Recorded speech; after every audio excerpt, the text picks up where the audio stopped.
This Faith Duo. Back with another video. Alright, today we are here with Raf's mom, Rosie. Say hello. Hey. And so we're going to ask her a couple of questions and do our interview. Hopefully we're going to do these more often, get more Tell them why you want to do this. people involved. And I want to do this because I think it's a good insight that we can learn from other people, you know, how to be better Christians and, you know, just learn from each other. And I think it's going to be a good experience. And I know that you would want to know a different perspective other than us talking. So let's get into it. All right. So first question, Mom, if you could have a billboard with anything on it, what would it be and why? I would have a billboard that says, Jesus is my rock and I'm rolling with him. Oh, That's whoa, okay. that's good.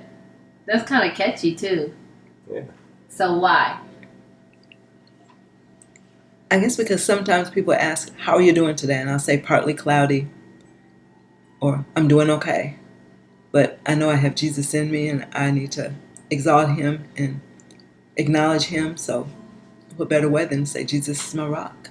Yeah. Yeah, that's a lot just by saying he's your rock, because, you know, the rock is the foundation. And that's, you know, something deeper than just rocking and rolling.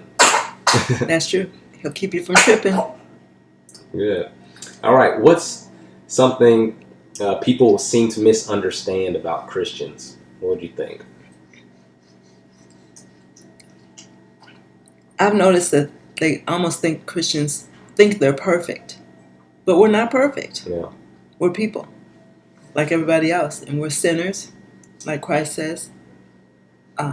We're all sinners. No one's perfect but him. All right. Yeah, I think that's so true, because, you know, people say they don't want to come to church because they think that, you know, Christians are a bunch of hypocrites, right? And I mean, we're all not perfect, like you said. We all sin. So, and I think that a lot of people think that Christians feel like they're perfect, even though we're not. So I think that's a good one. Yeah, it is a good one because Christians are, you know, taught to be self-examining. So we are supposed to be more aware that we are sinners more than other people, because that's what we're thinking about, is that we're sinners and Jesus saved us and we're just trying to live better each day because we know that we're sinners and imperfect. Tell me about a Christian that touched your heart and or changed the way that you were thinking or acting. I guess my aunt, she always told me that when you see people for the first time, you need to make an impression, good impression. And so when I leave the house, I just make sure I'm dressed. And I've always been that way. I mean, Yeah, I hope you're dressed. Everybody's that way. Not just dressed, but I mean, you know, you're dressed like you're going somewhere. Even if you're not, even if you're just going to the store. I mean, me, even just in the mailbox, because you never know who you may meet. And so you want to make that first good impression. That's true, because I guess it's, I think we're a more relaxed society today, where we get up and go and just put our sweatpants on and stuff. Not me. But a good impression, like your first impression is always going to be the most lasting impression. Yeah. So that's a good one to think about. Mm-hmm. You know, trying to make sure that you're sharp or got it together a little bit before you step out. So that's a good one. Mm-hmm. All right, what's one thing that your Christian life did for you that you didn't expect? Wow. The one that stands out to me is having 4 beautiful children, and they were all 5 years apart. So it was like you just pray to God that they'll be raised up in the admonition of him. And so you live that life in front of them. You take them to church Sunday morning, Sunday night, Wednesday night. And whenever there's a meeting, whatever's going on at the building, you're there. And so they never complained. We never complained. You just did what you had to do. because we're living for Christ every day. And I'm just so happy that I prayed before you all came, that you would be in the Lord. And I have no greater joy than hear my children walk in truth. 3 John verse 4. That's peace. It's beautiful. Yeah, it is. And now that we have kids, we want them to grow up and to follow Christ. So I remember when my youngest, he's 25 now. He went to college, and he gave me my first Mother's Day card. He sent it to me, and it said, "Mom, I'm so glad that how you raised us, because now I can get up on my own and go serve the Lord on Sunday." Whoa. I mean, that just meant That so gave much to me. chills. yeah, that's good. Yeah, I guess I wouldn't think of I guess my younger brother, saying that, but just by the way that we were brought up, just go and be diligent about it, being consistent. It's just makes it that much easier. So, and a lot of people don't have that. So, we are thankful that y'all have that impression on us and that guidance. All right. So, if you could turn back the time and talk to your 18-year-old self, what would you tell her? I would tell her a lot of things, but you all don't have time. But I would say one of my favorite verses is Proverbs 3, 5 and 6. Trust in the Lord with all thy heart, and lean not on thy own understanding. In all thy ways acknowledge him, and he shall direct your paths. I mean, Christ has everything for us. I mean, he was part of the creation, creating us. He knows what's happening. He knows what's going to happen. So we need to trust him. Because 18 years old, I was in college not knowing a whole lot. I knew about the church, and I knew what Christ wanted. But then I don't know if I was really convicted at that time like I am now. But trusting in the Lord, that's it. Yeah, I guess when we're younger, we all need that smack in the face. Tell them. I guess somebody to tell you that you need to do what's right. Because we take so much for granted when we are younger. Because we feel like we have our whole lives ahead of us. If you had $100 million to spend and no red tape, how would you spend it? 100 million. That's hard to fathom. Mm-hmm. But those baseball players and I guess some football players, they make that, so it's possible. What would you do? I would give at least 30% to the Lord. Woo. I should be giving 50. Woo. Because all of it's his anyway. You're right. But but I'll keep some of it. But I'll give 30%. 30 million to the church. And then I have some missionaries I want to give to, definitely. And then pay some bills, which won't even add up to much. I may do 1 million. And then just give to people who need it. Mm-hmm. Just people that we probably meet them all the time, but don't spend time to even talk to them and see why they're in the situation they're in. But just to give them something. Because people need, and we need to give if you have it. Yeah. And that would be showing Christ in you, because we're to exemplify him throughout our life. I think Romans 12, 1 and 2. We're to. I beseech you, therefore, brethren, by the mercies of God, that you present your bodies a living sacrifice, wholly acceptable unto God, which is your reasonable service. Right, reasonable service. So, giving to others who need it. I mean, we have associations throughout each city, I'm sure, for the homeless. Just asking them, what do they need? You know, Right. I just checked just today for the city I'm from, Martinsburg, West Virginia, and they needed cleaning supplies. You know, so Yeah, that's one of the things that I want to do is like just show random acts of kindness to other people that are in need, because like everybody's in need. Like if you just talk to them, figure out what they need, and just to help somebody out, that means the whole world to them. So I just want to be in a good position where I can do that. But um, just the position I'm in now, we can do that. Just trying to do something. It doesn't have to be huge, but I think we should make that a goal. To try to give or listen to people what they need and try to help them out as best we can. So that's a good one. All right. What's the best compliment you ever received? I guess the best compliment I've received is going back to the children. People just tell me about our children, how blessed I am because they're in the Lord. And you should be proud because you raised the children so well. But I always give God the glory because He did it. He works in mysterious ways. He did it. But it's because He worked through us because we wanted to do His plan. He has a plan for all of us. And it works if we do it and pray. Because that's the best thing we can do is pray.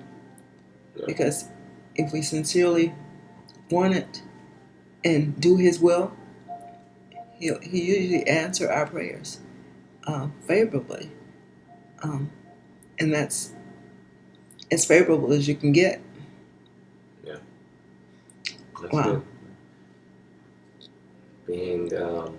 Raising your children right, once again, that's a huge responsibility, number one. And then, thankful that we all turned out okay. So I'm thankful. I'll tell you one reason you turned out okay. Because I was a stickler on who you hung around. I didn't want you to just hang around with just anybody. Yeah. So, you have to watch who your children are with. Yeah. And where they're going. Find out where they're going and when they're coming back. And if so, take them. Right. What are you not very good at? That's easy. Getting up in the morning. You've been doing good when you were here. I don't believe that. Yeah, with the children. They're loud enough. They sure are. What's your favorite book besides the Bible?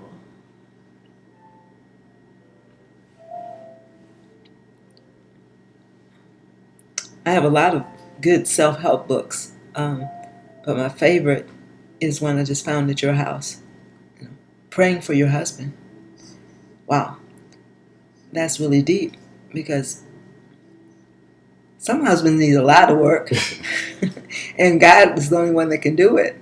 But you pray to Him, and you just write down all the things that you want Him to be and help that He needs to strengthen him, and it'll work. Yeah, praying for your husband. Think about Jennifer Smith. Yeah, good book. Yeah, I think that's good too, because if you're having somebody actually praying for you, or you don't even have to tell them, but if you do tell them, this means a lot. That means you really care about them, and hopefully they would want to change. Especially if they're your spouse, want to change for you to be better. So I think that's good. What separates successful Christians that have an impact on those around them from those that may be struggling just to get by? So what separates successful Christians that have an impact on others? Oh, sorry.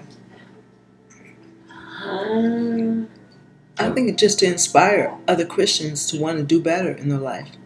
I know I have some Christians coming up to me and say, I really appreciate you, Rosie, because what you do has given me more strength to do what the Lord wants me to do. Because I have no problem talking to people. A lot of people are afraid to talk to people. I love people. My daughter says I'm a social butterfly. You really are. I hope I can take on some of that because you got it going on. You just like, you're so confident in talking to other people. And we should all be confident because we have Christ. We can do all things through Him. And what other confidence do we need? So when were you able to start talking to people like that about the Bible?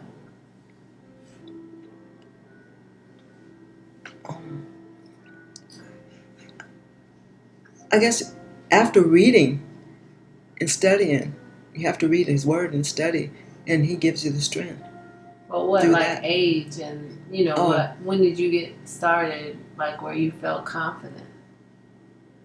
Well, I spoke some when I was in my 30s, but not as strong.